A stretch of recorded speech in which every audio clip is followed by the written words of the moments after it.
में ज्वाइन किया है सीनियर तज्जियाकार नज़ीर लगारी साहब ने। बहुत शुक्रिया लगारी साहब आपके वक्त का। अभी ये खबर आई कि सदर ममलिकत ने आम इंतखाबात 6 नवंबर को कराने की तजवीज़ दी और इस हवाले से खत भी लिख दिया चीफ इलेक्शन कमिश्नर को।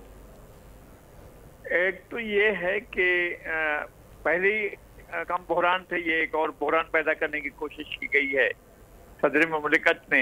उनका मनसब ये नहीं था, अगरचे वो इस वक्त अपनी आईनी मुद्दत पूरी कर चुके हैं, क्योंकि मुल्क में एक बहरान चल रहा है जिसकी वजह से उनका इलेक्टोरल कॉलेज मौजूद नहीं है। ना तो चारों असम्बलियाँ मौजूद हैं, सूबाई असम्बलियाँ, ना कौमी असम्बली मौजूद है, और सेनेट भी मार्च में जो है वो आधा होने वाला है। इस मौके पर इन्होंने, जबकि उनकी आईनी मुद्दत खत्म हो चुकी है, उसके बाद अब वो एक ऐसे सदर हैं जिनके पास ज़ाहिर सदारत का मनसब भी है, ऐवान सदर भी है, लेकिन उन्हें बहुत ज्यादा एहतियात से काम लेकर आगे बढ़ना था।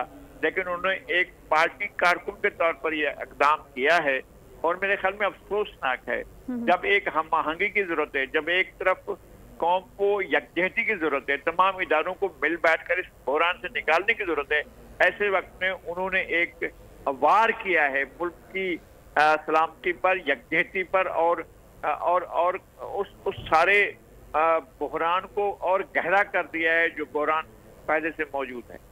ठीक है, लेकिन लगारी साहब अभी जो तारीख दी है उन्होंने 6 नवंबर की, क्या इलेक्शन कमीशन की जानिब से इस तारीख को, इस पर गौर किया जा सकता है? क्योंकि ये तजवीज़ है, उन्होंने ख़त लिखा है कि ये डेट आप रख सकते हैं, तो इलेक्शन कमीशन किस तरह से इस चीज़ को देखेगा? आप नहीं, तजवीज़ है तो ज़ाहिर है अगर ये उनकी तरफ से तारीख का ऐलान नहीं है तो तजवीज़ को तजवीज़ की तरह लिया जाएगा। और हमारा अपना नुक्ता नज़र ये है कि जब इलेक्शन कमीशन कह चुका है कि 16 नवंबर तक जो है वो नहीं सिर्फ हल्का बंदियां वो मुकम्मल कर पाएगा, तो उससे हम कैसे कहें कि वो जो है अपना उससे पहले इलेक्शन करा दे जब हल्का बंदियां पूरी नहीं होगी, जिसकी वजह से इलेक्शन लेट हो रहे हैं। अगर वो हल्का बंदियां पूरी नहीं होंगी, वो 16 नवंबर को जाकर होंगी, 16 नवंबर को हल्के बंदियां हो जाने के बाद फिर वो एक शेड्यूल का ऐलान करेंगे, इंतखाबात के शेड्यूल का ऐलान करेंगे, ये इलेक्शन कमीशन ऐलान करेगा।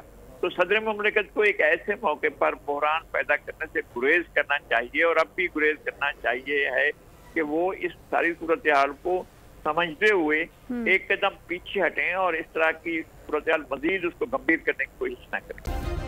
सब्सक्राइब करें और बेल दबाएं ताकि कोई खबर रह न जाए।